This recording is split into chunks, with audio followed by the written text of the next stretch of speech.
This is a Rough Tiger production.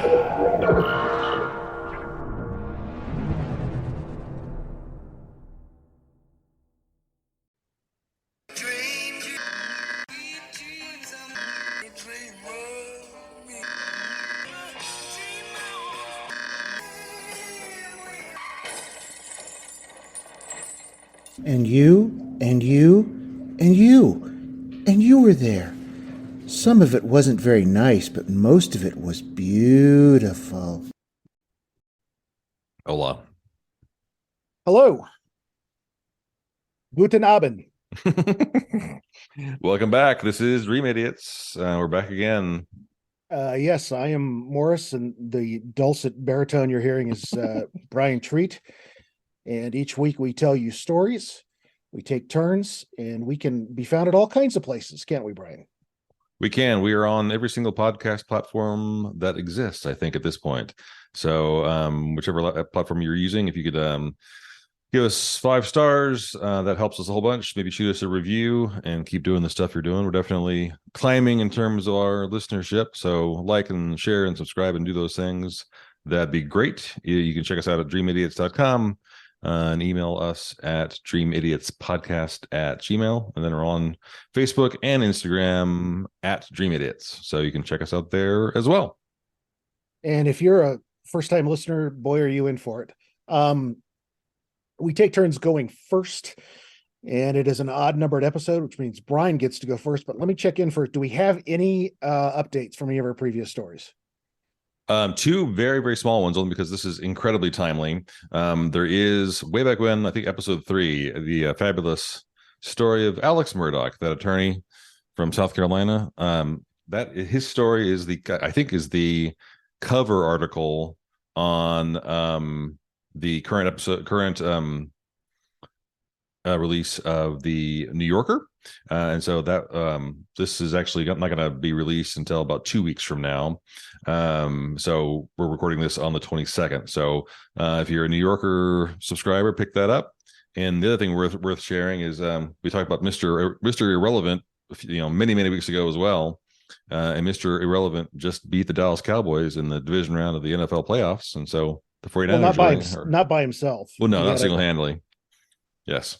And his new apparently his I saw this week someone in the Bay Area press, they started calling him Big Cock Brock, and he apparently pointed out that someone like a high school coach actually used to call him that as well. I'm like, that's just wildly inappropriate.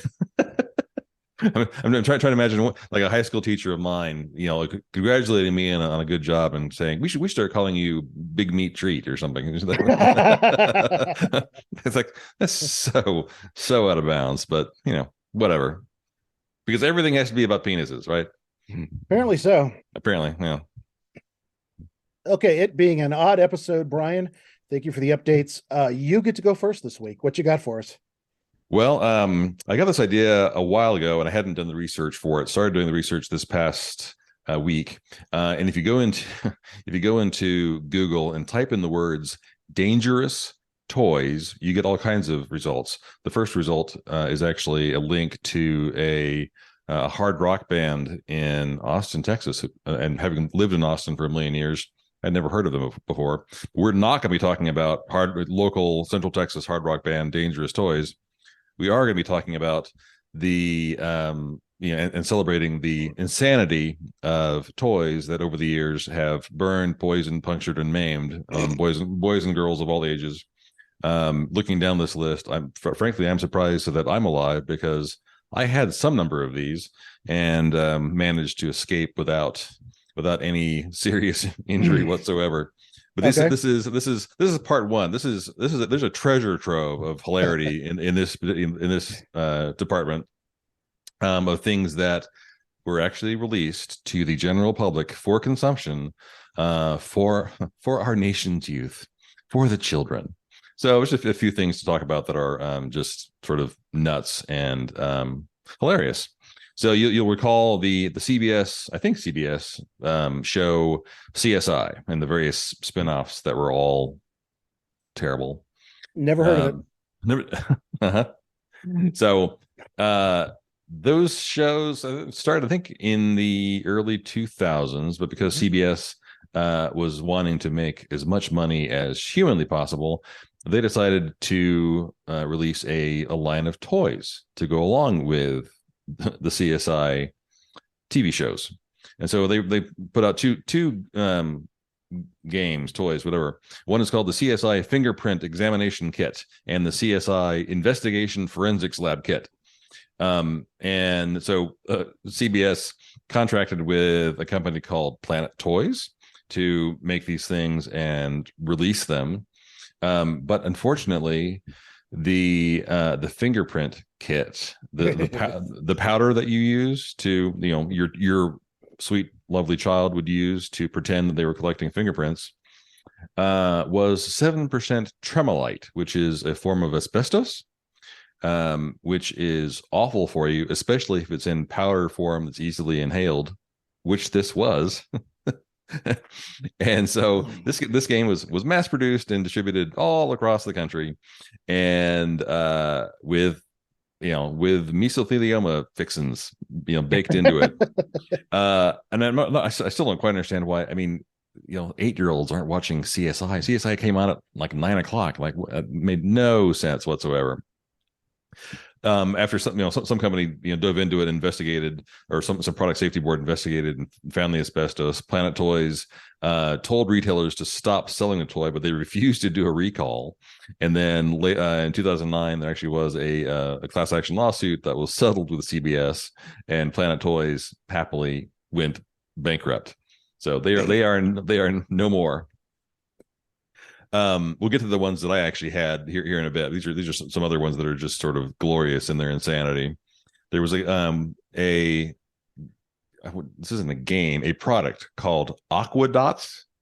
This seems vaguely familiar. I would swear I've at least seen this. So Aqua Dots were these little beads you could arrange in a tray, and they're multicolored, and you could put them in a tray and make shapes. And then if you got them wet, and you spring a little bit of water, they would melt a little bit, dissolve a little bit, and then solidify back into whatever the shape, and you could pry the shape out. Sort of a cookie cutter, kind of thing. Okay, all right. But the glue that was in Aqua Dots contained a substance that, when eaten, your body would basically metabolize it, and it was effectively turned into GHB, which is roofies, also known as the date rape drug. So Aqua Dots there's an 18-month-old kid who was playing with Aqua Dots, and they look like fucking sprinkles, right? So grab some of those, ingests the Aqua Dots. Kid goes into a coma. When he does wake up, he has brain damage, and there's a lawsuit, and so Aqua Dots go away happily. You recall the Cabbage Patch dolls, which were I remember thinking they were weird and disgusting when I was a child. Made even more weird and disgusting by the fact that there was a version of the Cabbage Patch doll called the Snack Time Cabbage Patch doll. So the Snack Time dolls had basically a weird modified conveyor belt in their mouth, and you were given fake food, like fake carrots and fake French fries. And if you stuck the food in the doll's mouth, this little conveyor belt would kick on and chomp the food, or at least sort of suck it in like you're sucking in spaghetti or something. It goes through the mouth and doesn't go to the doll's stomach. It goes straight through the mouth to the back of the throat and winds up in the doll's backpack, which, when you talk about creating eating disorders, like, that makes perfect sense. But the problem with the doll is that once one of the snacks, if you use the snacks that came with it, it would reach the end of the snack and it would vanish into the mouth. But the mouth would be activated whenever anything hit the I guess the upper lip, maybe. And so a finger these dolls apparently especially had an appetite for children's hair. So your daughter gets a strand or a bunch of strands of hair caught in it, and it just keeps chewing until it reaches your head. child, screams bloody murder. And the only way to get the mechanism to stop moving is to basically decapitate the doll. They have to like attack the doll and tear it apart.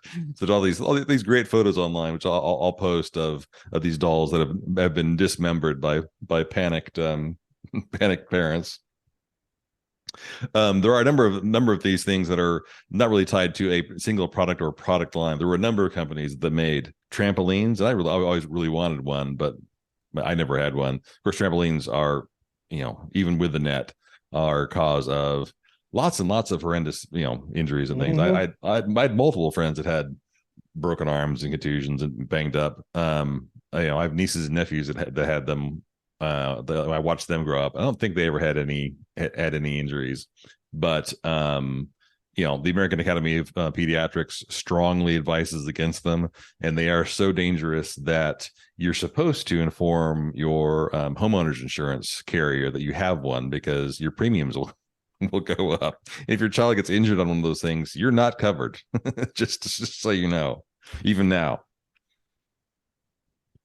I was never allowed to be anywhere near one. So I was enough of a worry wart safety kind of. I was kind of sort of happy to steer clear of them. But no, my dad always had horror stories, being an ER surgeon doc of I'm sure kids who are maimed by trampolines, skateboards, motorcycles, fireworks. What am I leaving out? Anyway, that kind of stuff. So right. Yeah. Stupid. Mm-hmm. So the good old Barbie doll has been around in a million different forms over the years. There was one that came out in the 70s that was Rollerblade Barbie. And Barbie's obviously still around today, but Rollerblade Barbie, her rollerblades sparked when she moved, because it actually had little wheels that would roll. And these sparks were not like some little LED light or something that was fired off by pressure or something.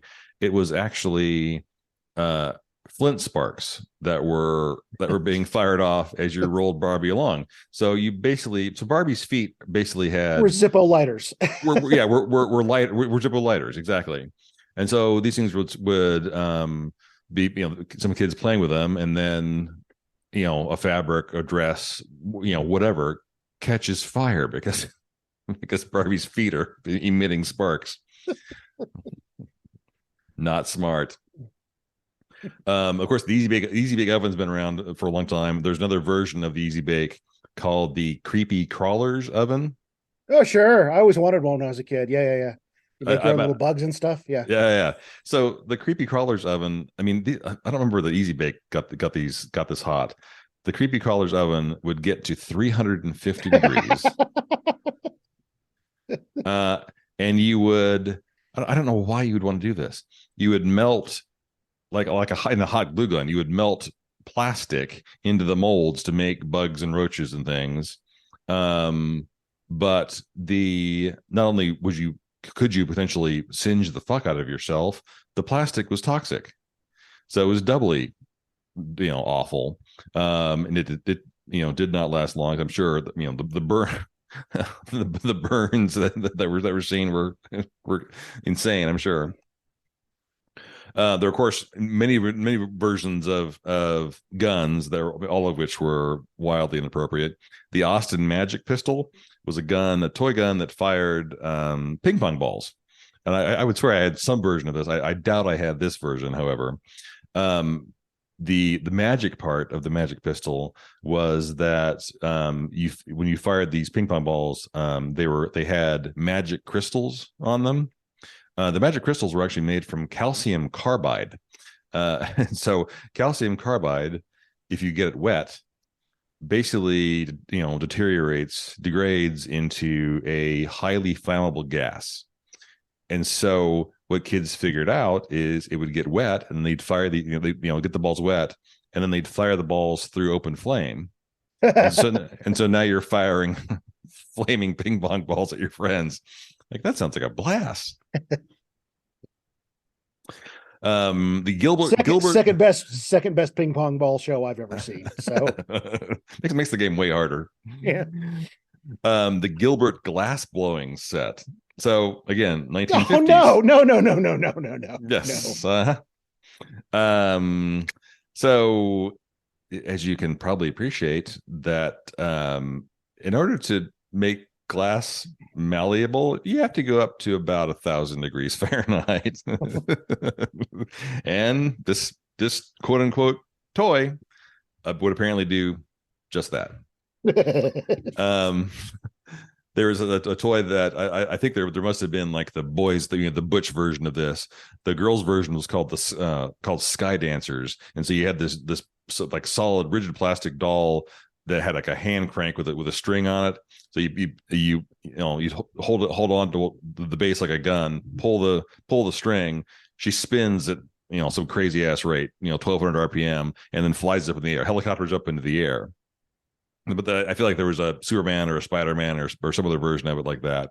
But the plastic wings are now spinning in the air like blades, basically. And so it flies way up in the air, then it's still going at a fairly high rate of speed when it comes back down. So scratched corneas and blindness and lacerations and things like that. So they were quickly recalled. The fabulous, I don't remember these at all. The mini hammock. So hammocks are obviously great, but someone decided, okay, we need hammocks that are just for children. In the early 90s, there was the Hang 10 model from Easy Sales, but the problem with these things is children were getting tangled in them, falling out of them, and when they're not being monitored, they were basically hanging themselves in these hammocks. And again, 3 million of these things were recalled from several companies over time. I also picture lots of pet deaths too, cats and dogs being forced to who climb in it and then or were left alone, right? The Sky Ranger's radio controlled airplane. I was dying for a radio controlled RC airplane. Is this the one that had the strings attached? No, this one I think was one that was genuinely radio controlled, because there's some movie that came out when we were kids that featured some RC planes that had like darts on the bottom, and they seemed super cool. I had no idea how you could. They're not like the drones of today where you have the little camera feed and you can see where you're going. But I thought these were super cool.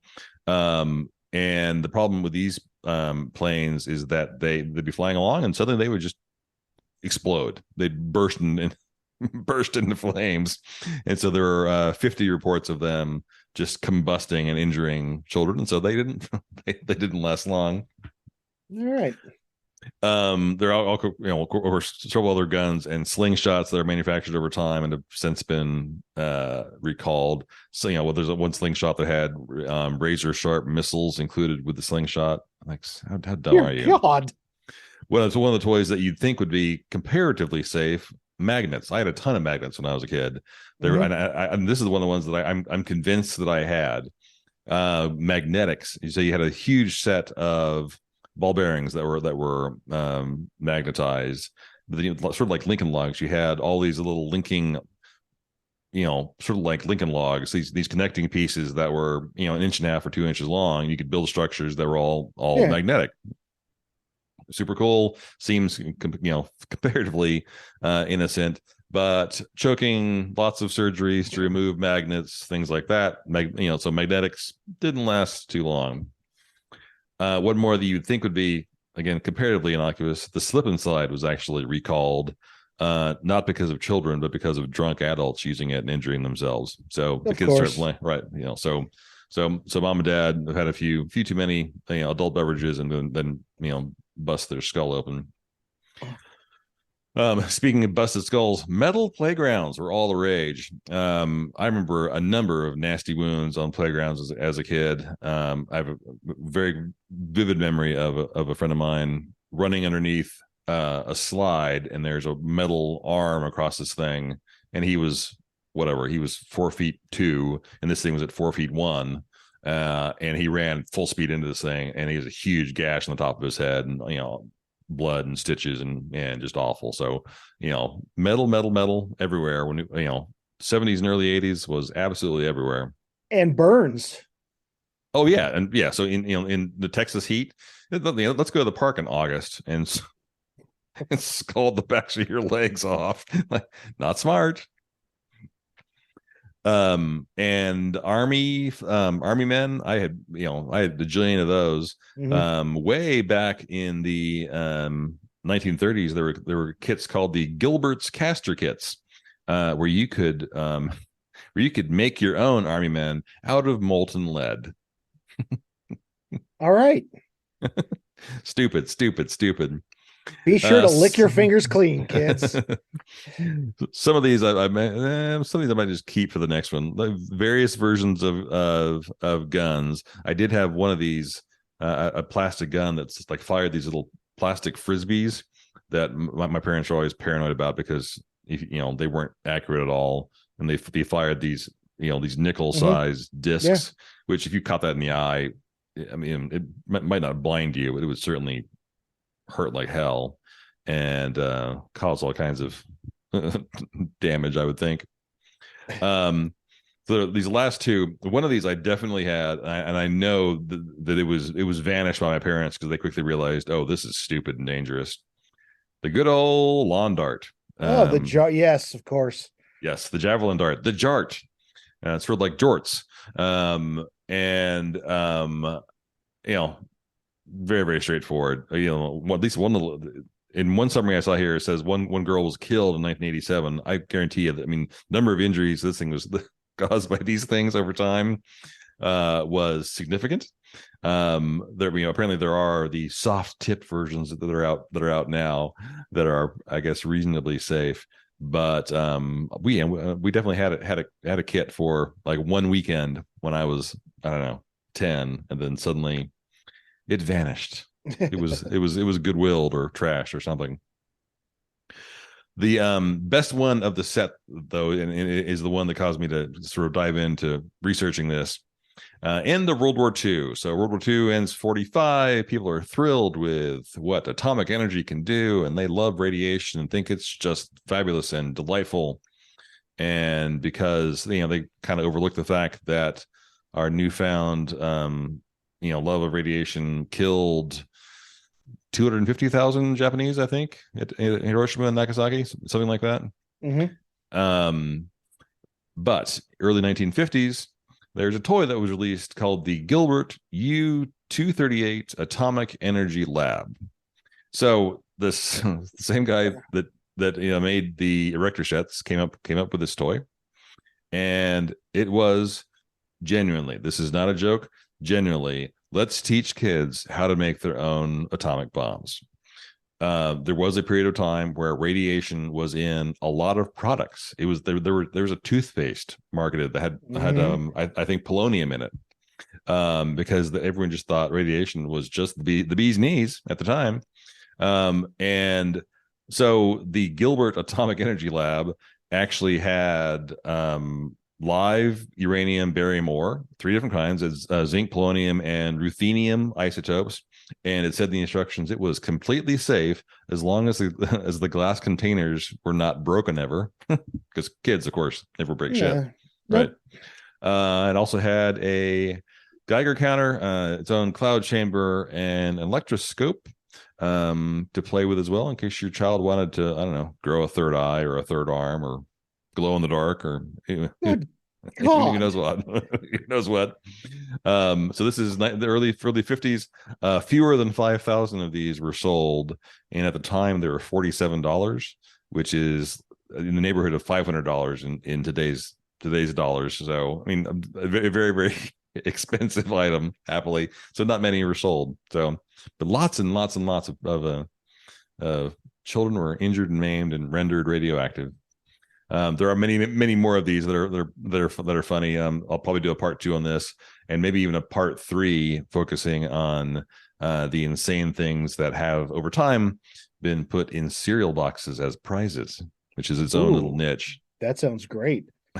I'm picturing a kid holding the 3 glass capsules in one hand and a slingshot in the other, just looking back and forth. Right. Where's back Susie? And forth, making the connections. Hey, I can use this to propel these. Right. Who can I maim first? This Gilbert company has a lot to answer for, Bryan. That's Yep. all The right. children. They're our future. Well, I don't feel so bad about being denied a trampoline, a motorbike, a skateboard, or any of that stuff at this I know, point. right? So glad I made it to adulthood. Just barely. Jeez. Woo!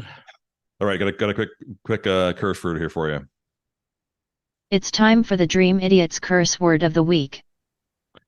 Okay, so as you know, over time, you and I have made fun of the fact that the Ford Motor Company has a vehicle called the Probe, Yes. as an anal probe. A few weeks ago, we also laughed about NASA having the Uranus probe. So stupid. It turns out that the Ford Motor Company, you can play the anal game with every single vehicle in their entire line of cars. You can have, I mean, it works with virtually every car that they make. You can have the anal Mustang, the anal Maverick, the anal Ranger. You can have these three in sort of elevating orders of severity. They'll all begin with E: the anal Edge, the anal Explorer, and the anal Expedition.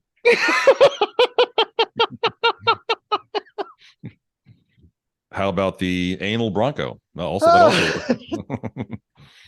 And hands down, out of all of them, my very favorite is the anal Super Duty.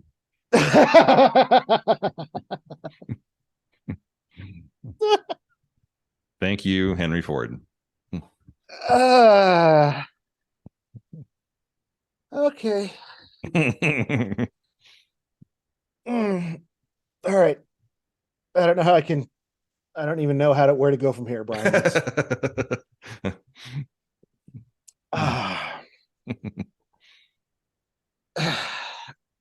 Is it my turn, or do I need to end it now? You need to take a break. No, you're up. So let's change gears in our anal explorer here for a moment, and let me ask you something, Bryan. Can you name a few conspiracy theories for me? Just rattle off some conspiracy theories. Oh, well, obviously all the QAnon stuff tied to, Trump and Biden, Pizzagate, that insanity, flat earthers, moon landing conspiracy is obviously that's a good one. Yeah. JFK is obviously a conspiracy because he was, he was killed by whoever, not Oswald. The CIA, right, Cubans, the mafia. Yeah, sure. Right. They're seemingly countless others. Well, there's this idea that once a true conspiracy comes to light, it makes the acceptance of other conspiracy theories that much easier to swallow, right? And for one person, her work was kind of vindicated by the great conspiracy that we all know to be true, I think most sane people at least, and that's Watergate, which was definitely a conspiracy, right? Right, sure. Multiple people working behind the scenes to create a certain environment, to pull off a certain crime in order to get certain results. So today I would like to tell you about one of the first great popular conspiracy theorists, Mae Brussell. You ever heard of Mae Brussell? Never. Okay. That's MAE and then Brussell, BRUSSEL. I first heard about her in the first season of the Slate podcast called Slow Burn, and that first season covered Watergate. Leon Neyfakh was the writer and host, and in that he studies the Watergate scandal from several interesting angles, looking at lesser associated perspectives and personalities, such as Martha Mitchell, the wife of the AG John Mitchell. Right. And you may have heard of the Martha Mitchell effect. If you heard of that, when someone's making outrageous claims and is dismissed out of hands, and it turns out it was true. That's named after her, the Martha Mitchell effect. Sam Ervin, Wright Patman, and Mae Brussell is another one that he looks at. And I'll just tell you a little bit about her life and some of the things that she was interested in and where it came from, and then and then we're going to listen to a little of Mae Brussell so we can get a sense of how she created her programs. She was born May 29th, 1922 in Beverly Hills, California. She often encountered famous people whom she met through her family's many social connections. Her father was a very popular rabbi. He was often known as Rabbi to the Stars in the area.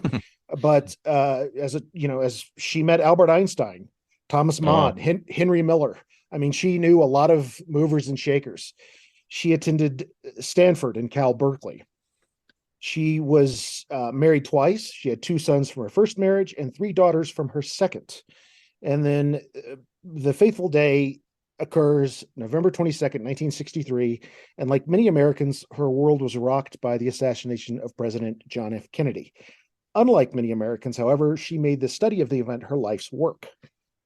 And what she began to do was, well, she started by reading the Warren Commission report, all 26 volumes of it, and she spent countless hours cross-indexing all of the testimony, all of the people, working out a timeline, kind of getting a sense of where everybody's evidence was, looking at the questions that were asked and not asked.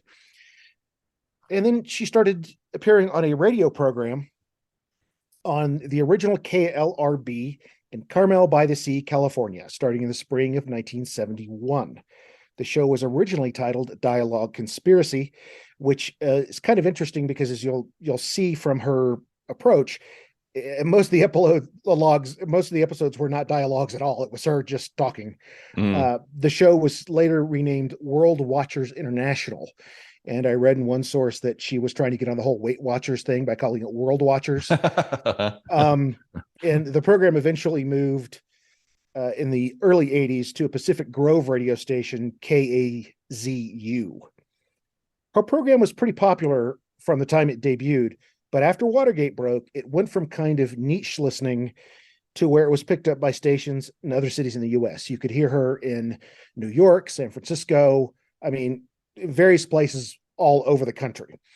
She would also, for folks who were fans, but could not get her, this is service, let me tell you, for your listeners, if you could not get her show, she would make you cassette copies and mail them to you. Wow. That's the kind of show she ran. And Bryan, do you want to guess what she called her fans? Brussels sprouts? Brussels sprouts, yes. Now, it's sort of obvious when you think about it, but yes. I really don't hold much with conspiracies, except for the ones which, of course, reinforce my own worldview. And ones that have been absolutely proven to exist, like Watergate. I mean, we know that was a conspiracy. We know that the president was working with his men to do certain things to certain people, G. Gordon Liddy and Howard Hunt and all of these other names that we know, Colson, all these other guys. But Mae Brussell was really something else entirely. She had this overall arching theory that kind of connects together the latter half of the 20th century, really the 25 years from 63 to 88, that has to do with a fascist takeover of the United States. And I've kind of broken it down here into multiple events that she strings together with this idea. The first, of course, being JFK. As I mentioned, she read all 26 volumes of the Warren Commission report, cross-indexed as much of the information as she could, and she began to see a connection to Nazis in the JFK assassination, noting that, for example, everyone around Lee Harvey Oswald was either a Nazi or in the defense industry. Okay. And a lot of what she uncovered has been, I don't want to say proven out, but has become fodder in the way that people kind of deconstruct the Kennedy assassination. Then she went on to make a series of predictions in the mid-60s. She said that the forces that killed JFK would eventually go after Bobby and Teddy Kennedy. She went as far as warning Rose Kennedy, the matriarch of the Kennedy family. Right.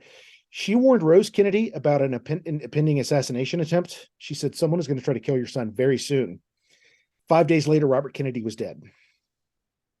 Shit. Mae warned Ted Kennedy that he was facing a group of people, a nest of vipers, as I think that she described it. Oh, I remember that expression.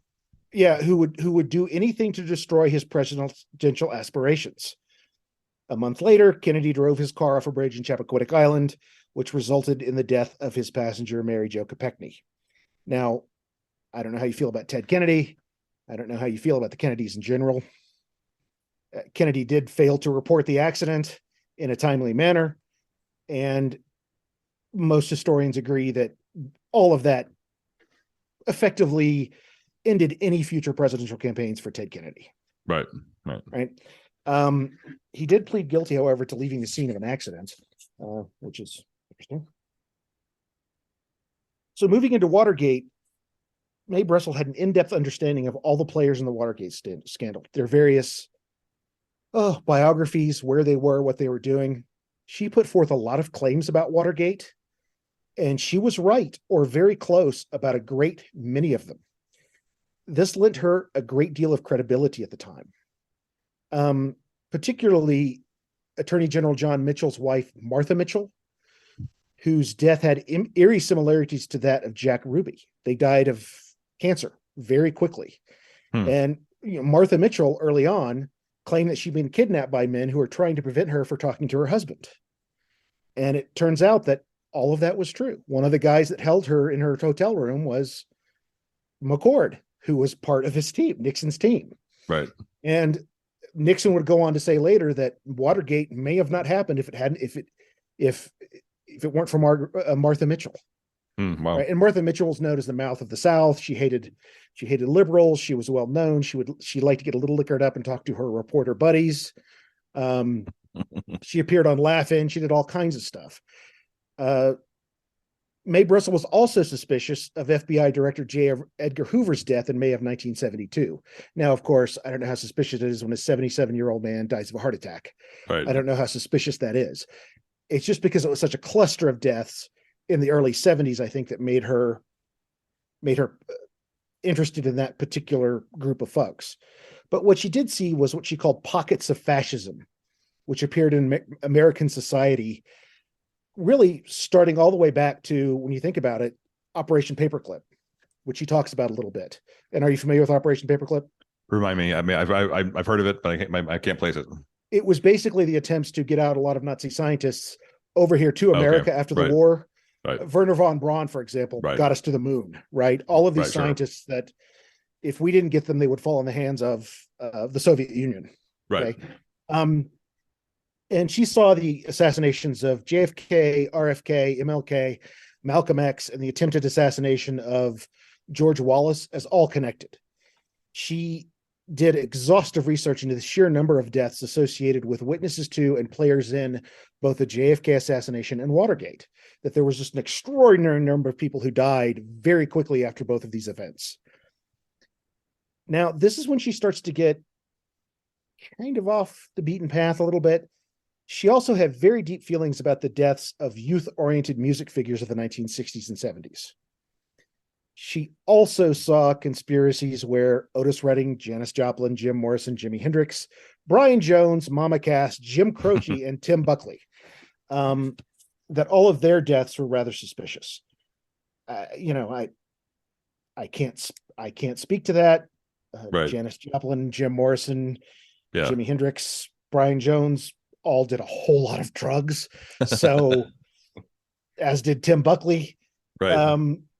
She also had some really out there theories about Charles Manson, specifically that the Tate LaBianca murders were an army intelligence operation. I think I might have mentioned this earlier. And I won't even get into her dune buggy obsession. She really had this thing about dune buggy culture, that they were going to be used to kill a bunch of hippies.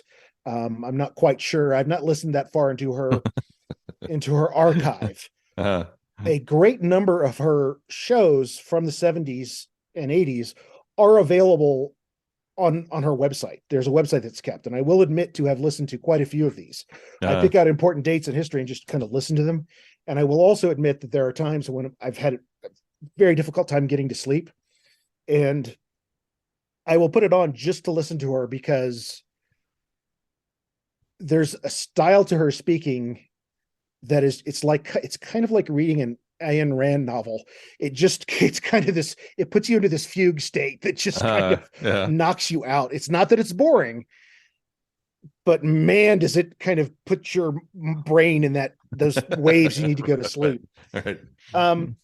And tragically, in 1970, her 15-year-old daughter, Bonnie, was killed in what, quote, was a, quote, suspicious car accident, and one of her other daughters was injured. And this, no doubt, had a significant impact on her worldview. She did die of cancer in October of 1988 at the age of 65, Wow. 66. And what I've done is I did send you earlier, I sent you a link to that clip. Could you fire that up for us so we can hear it? This clip is from January 10th, 1977. So this is from 56 years ago. It's time once again for Dialogue Conspiracy with political research specialist Mae Brussell, who for 5 years has shared with us her extensive research into political assassinations and abuses of power in this country. Her program relates the news of the week to emerging evidence about the conspiracy which allegedly maintains by force its control over the legislative, executive, and judicial processes in America. And now, Mae Brussell. Good afternoon. This is Mae Brussell in Carmel, California. It's January the 10th, 1977, and this is Dialogue Conspiracy number 251. I get a little upset in preparation of the programs each week because there's so much news to share with you, and I had approximately 52 subjects that would cover the entire year right now that I would like to talk about because they're current and simultaneous, but we'll take them slowly and one at a time and do the best we can each week. The bulk of the program today is going to be talking about a new book by Howard Bloom called Wanted, The Search for Nazis in America, and overlay it with the article that I wrote for Paul Krasner in The Realist in 1972, in the summer of 72, called Why Was Martha Mitchell Kidnapped? And I'm going to talk about the Nixon links to Nazis in America and the theme of what seems to be the overriding theme of every dialogue conspiracy is the Fourth Reich, which has been developing since the end of World War II, and its roots were very deep into the law office of Richard Nixon. And then, of course, he appointed Gerald Ford on the Warren Commission, and my interest in Nazis became very curious at the time I was studying the John Kennedy assassination and cross-filing the 26 volumes of the Warren Commission hearings because the friends of Lee Harvey Oswald were Nazis, oil engineers and Nazis, and so that my interest in Nazis and the Hughes Corporation became more intense through the years, and now this new book has come out, which is dynamite, and I do want to spend most of the program on that, but I did want to bring up each week a few comments on the Howard Hughes cases which are pending in court because they are the umbrella cloak by which the Nazis came to America through the Hughes organization, the aerospace contracts, and also because Howard Hughes had selected Richard Nixon as his particular representative for this operation. I made these allegations for the last 4 years when I first published that item in my Realist article, and now the names and places of the agents is being confirmed in a new book that came out and in new articles. Okay, let's go ahead and pause it. Texas, there's a battle regarding. Don't listen too closely or you'll fall into a trance. Right. She covered a lot of ground there in, what was it, about 2 minutes, Bryan? Yeah, 2.5. Okay, so she got to that whole engineering of Nazis with Kennedy and Watergate and Nixon, right. and connecting Bloom it to and Howard Hughes and Howard Hughes. Yeah, she had this real thing for Howard Hughes, but with the whole aerospace engineering thing and the Nazis, that's not wrong. They were a big part of Operation Paperclip. I mean, again, Werner von Braun is the dude who got us to the moon with propulsion. Right. So, I mean, she had a real grasp of that part of the 20th century, and as you can imagine, that the show, her guest appearances started off 15 minutes, then the show was expanded to half an hour, and then I think by the time it was over, she had a full hour, 45 minutes or an hour of the show every week. This one's 45 minutes long. Yeah, so she had 77. Yeah, so she had, a lot of time to develop these ideas. That's just a sample of what her show is like. She always did a review of some new book that was coming out, and if you can imagine, and that is kind of actually a slow episode for her. She when she's giving a presentation, she nimbly jumps over any plot holes. I mean, it's amazing how she just pole vaults over them. I've got a quote here, a couple of quotes I want to close with. Do you have any other comments about her, what you just heard there about her presentation or anything? It's funny to me that, I mean, you and I both having a radio and obviously podcasting background. It's funny that she is not focused at all on the style. I mean, there's no stylistic content there whatsoever. It is that sort of deadpan, monotonous sort of delivery, because it feels like her brain is occupied completely with trying to get the data out. Yep. And so it's ones and zeros, and it's not, and there's no style to it at all. But it's not, which isn't a criticism. It's interesting. And when it comes to world building, she's not explaining shit to you. She's assuming that you are well versed in the current events of the day. Right. Because she refers to the Howard Hughes trials, right? And so she's but skips over it. Here it is. If you don't know, catch up. Go get it. Go get a newspaper. Right. And she describes how many newspapers she reads a day, and it's an astonishing number of newspapers. So let me close with two quotes here. The first is from Leon Neyfakh, the excellent host of that first season of Slate Slow Burn. Mae Brussell was, quote, the embodiment of a dark but invigorating energy that was unleashed after Watergate, one that made Americans more suspicious than they'd ever been and more desperate to uncover the secrets their government was keeping from them. Basically, Watergate turned everyone into a conspiracy theorist. Okay, pretty solid quote. Right, sure. And as I mentioned, Mae died in 1988. Okay, with everything that's happened since 1988, which I will now review for you. No, I'm kidding. Let me leave you with this quote from Mae Brussell. Quote, and I believe this quote is from the early 80s. I believe that the Nazis and the Minutemen and the Christian movement are going to get very strong. Now here she's talking about the Nazis, obviously. The Minutemen are a reference to an early 60s nativist group, populist group that was founded kind of along the lines of like the John Birch Society. Okay, yeah. And the Christian movement she's referring to is, I believe, the Christian Identity movement. Right, Christian right. So, again, she's not wrong. She is not wrong. And what's proof of that? Well, people marching in the streets saying Jews will not replace us. The Proud Boys, the right. Oath Keepers, all of the Christian identity movement that has kind of proliferated throughout the American Northwest, places like Idaho and Montana and Eastern Washington State and parts of Oregon. She wasn't wrong. Right. And sure. I think to bring it back to my curse word of the week from a few weeks ago, she had the right ta-ta, and occasionally she had the right, sometimes the wrong ho-ho. She was in the right neighborhood a good chunk of the time. Yeah. And, you can go down these weird rabbit holes about dune buggies and Charles Manson and all this stuff. But, for Watergate, she got a lot of stuff right. And it is pretty amazing.